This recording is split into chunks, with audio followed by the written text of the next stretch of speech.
Hi everyone and welcome to another Tutorial Tuesday. Today I'm working in the Small Dilutions journal. I've got a few art stamps by Carabelle Studio, and I'm also going to be playing with gelatos and big brush pens.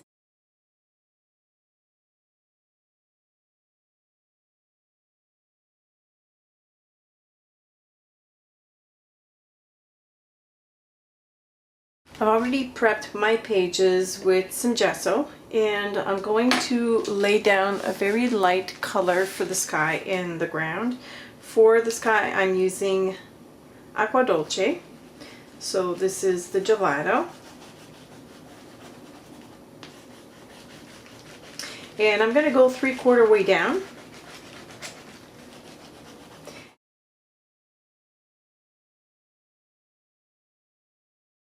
I'm going to spread this around with some gesso. For the yellow, I'm using buttercream.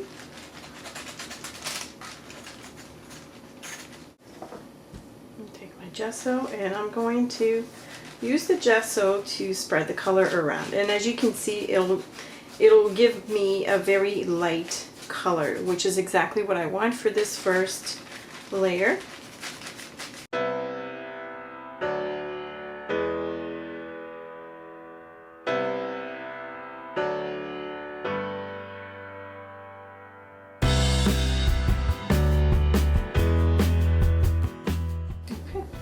So this is a great way to add pastel color to your background. I'm now going to take this cloud from Sous, Pluie. This is a Carabelle Studio stamp set. And I want to stamp it, but not in black. I'm going to use archival ink in a French ultramarine. I'm going to put one over here, one in here. Then the main cloud will be stamped right about here. Next I have a blueberry gelato. I'm going to outline each of the clouds. I'm going to switch to a smaller brush.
So now that I have a very nice patchy background, I love the way it looks, I'm going to dry this. Next I have this beautiful background stamp. It's called Layered Strips, and I'm going to use a color that's very close to the background. So I'm going to use pale ochre. This is archival ink, and it's very important for this word that you use archival ink, because I'm going to protect all of that with a nice layer of gel medium, and then I'm going to color with the big brush. So I really want to protect this. If you're using an ink that is not permanent, then you're going to smear everything. See how nice and muted it looks? So that's exactly what I want. I happen to love this, these textures, and I think altogether they're awesome. This would make a nice background also for a card.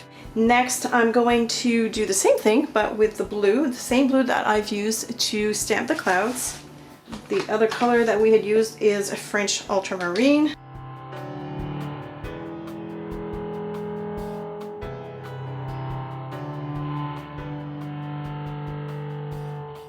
Just decided that I want some hints of pink.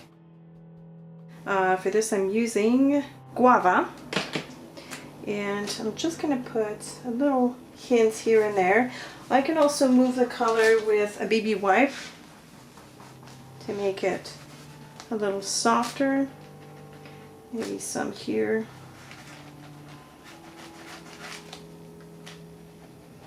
Going across.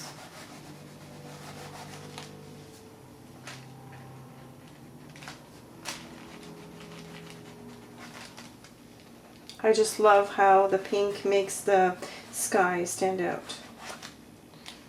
Maybe some here. In the stamp set, there's some interesting raindrops that I really want.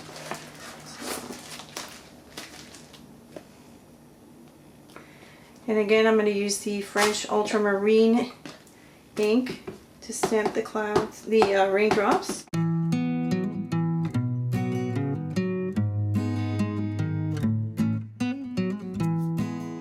Now I'm going to add a field of flowers to the ground here, and for this I'm going to be stamping with saffron and magenta hue.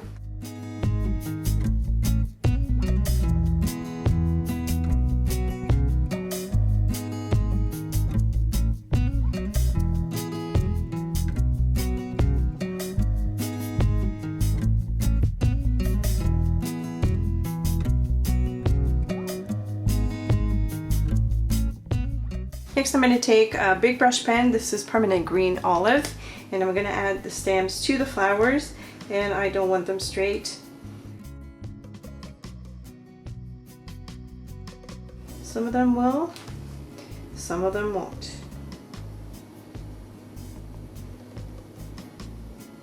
And you can also vary the angle of where the stem goes. About it.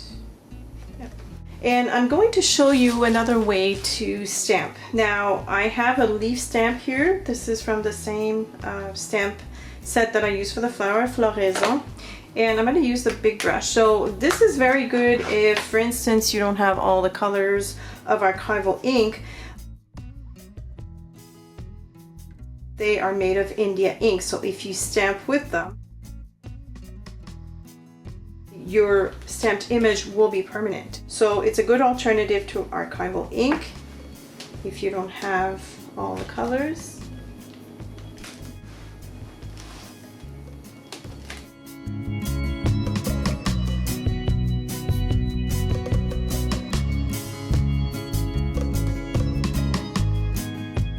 Now that I know everything is dry, I'm going to add a coat of matte gel medium.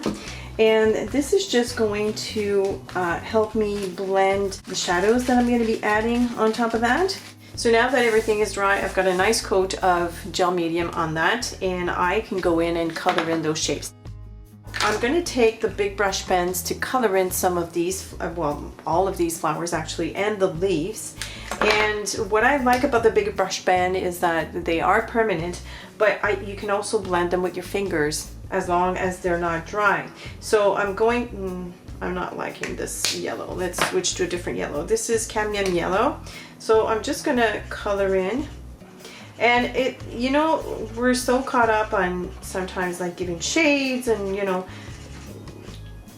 like doing fancy schmancy stuff, but what about just coloring a shape, just like, you know, what we were doing when we were kids. This is a lot of fun.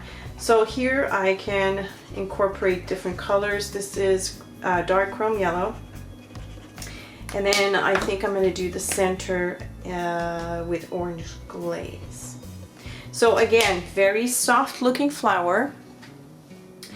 And for now, I'm just going to concentrate on coloring all these, like just adding some colors. What I also like is that I can still see the text through this flower, which is awesome and which is exactly what I wanted. So for the pink flowers, I'm going to use the Pink Matter Lake. So I think I'm going to do the center like this, and maybe just add a little bit of pink to the edges. And notice how I'm able to just push the color towards the middle like that, just with my fingers. And again, keep in mind that when they are dry, they are totally permanent.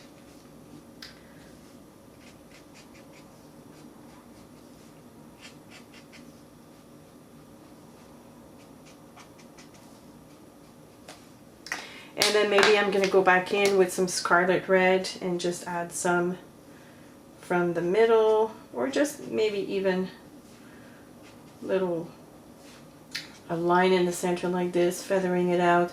I mean, you can give it any kind of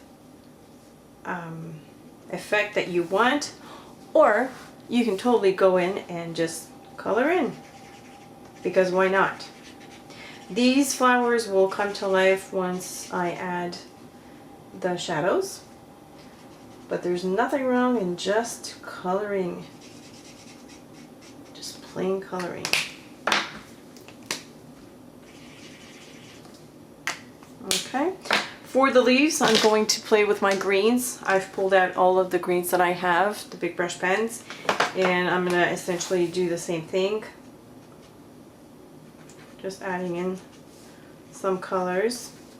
In fact, I've already started on this page. You can see that I have colored some of those leaves. I'm just going to add my brightest green in here. And notice also that nothing that's underneath is moving. That's because all that I've used is permanent or has been sealed. The gelatos are not permanent, but when you seal them with gesso, they are permanent. Alright, so all my color has been laid down, and what I'm going to do now is create some shadows. This is cobalt green, and I'm going to start here. I'm just going to outline.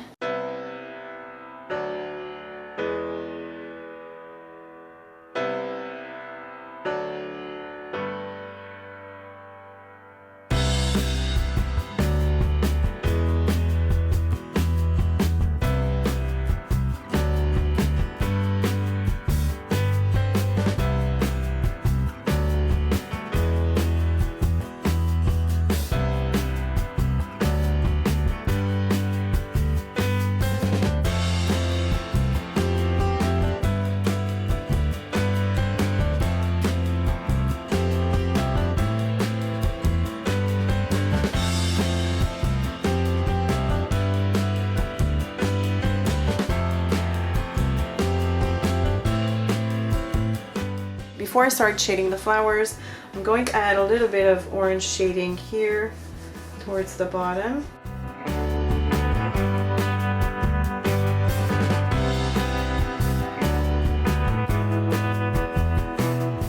Alright, so next I'm going to take the walnut brown big brush pen, and I'm going to add some shadow, just a little bit of shadows from underneath the flowers.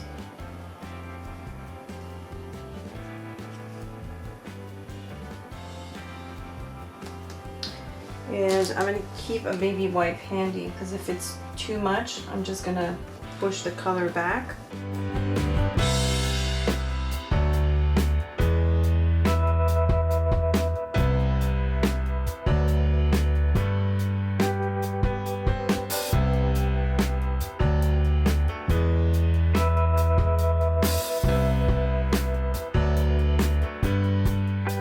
So you can see now how the flowers really pop. If I zoom out, you're going to notice a big difference than what it was before.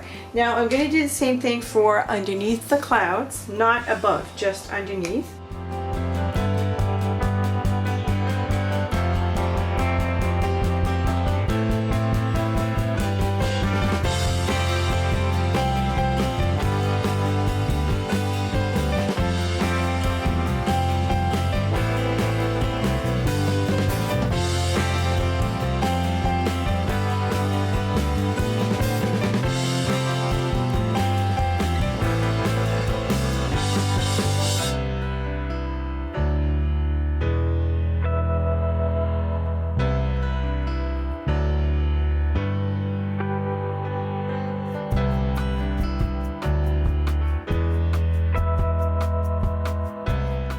Now I want to add a little bit of definition to these flowers. I'm going to take a dark sepia. This is the Pitt Artist Pen. This is the S tip.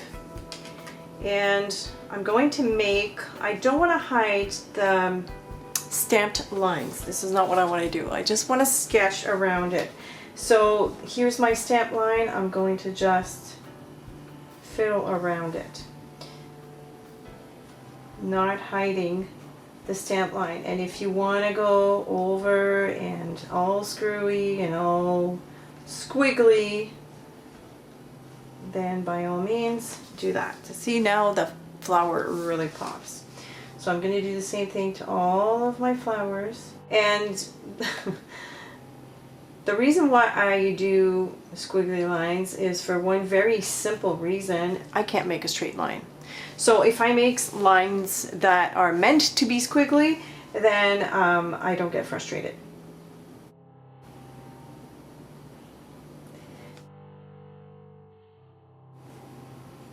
And it brings forth all these flowers, and we've got our nice shading also done with the big brush pen. I'm not going to add any brown lines to the clouds because I really wanted to preserve that painterly look to them. Now I'm going to add a quote. I'm going to stamp this quote that says, "La vie, ce n'est pas d'attendre que l'orage passe, c'est d'apprendre comment danser sous la pluie." I'm going to stamp this right below the cloud on the left. Right here, because I made that spot especially for that. Ooh, I like that. And now all I have left to do is add some glossy accents to the raindrops.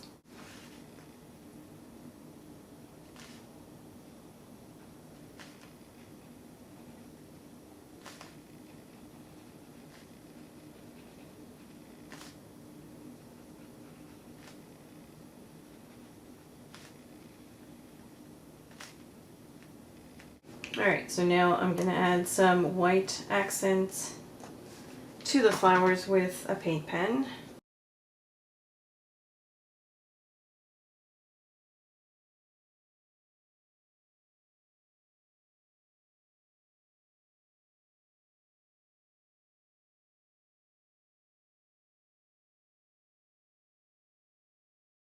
And because my paint pen always runs, I'm just gonna add a few dots with it. It's snowing, it's raining, and it's sunny. I love how we can see the stamped image in the same color as the background. It gives it that nice soft look. The same within the flowers, you can still see the text of the stamp, which I love. Here the pink, even through the leaves. A lot of fun. So strangely enough, I did this this page speaking to you in English, but with a French quote. But I wanted to attract your attention to the fact that Carabelle Studio has decided to also do their stamp sets in English as well. So all of these sketchy ones, at least that I know of, have the equivalent in English. So in English you would have this one that's called Dancing in the Rain. And the quote that I used today, here's the translation: "Anyone who thinks that sunshine is pure happiness has never danced in the rain." The other one says, "You can't make a rainbow without a little rain." So the equivalent in English. Same thing for this one here that I have. I didn't bring the English one with me, but there's an equivalent in English as well. So this was a lot of fun to put together. Of course, I love coloring with these because they are permanent, but you can still blend them until they dry. So lots of fun. Love the stamps. I love the painterly feel of this whole spread, and it makes me happy. Rain and happy colors. A good mix, I would say. That's my happy world. I hope you've enjoyed this. Thanks so much for watching. If you have any questions or comments, feel free to leave them below, and we'll be back next week.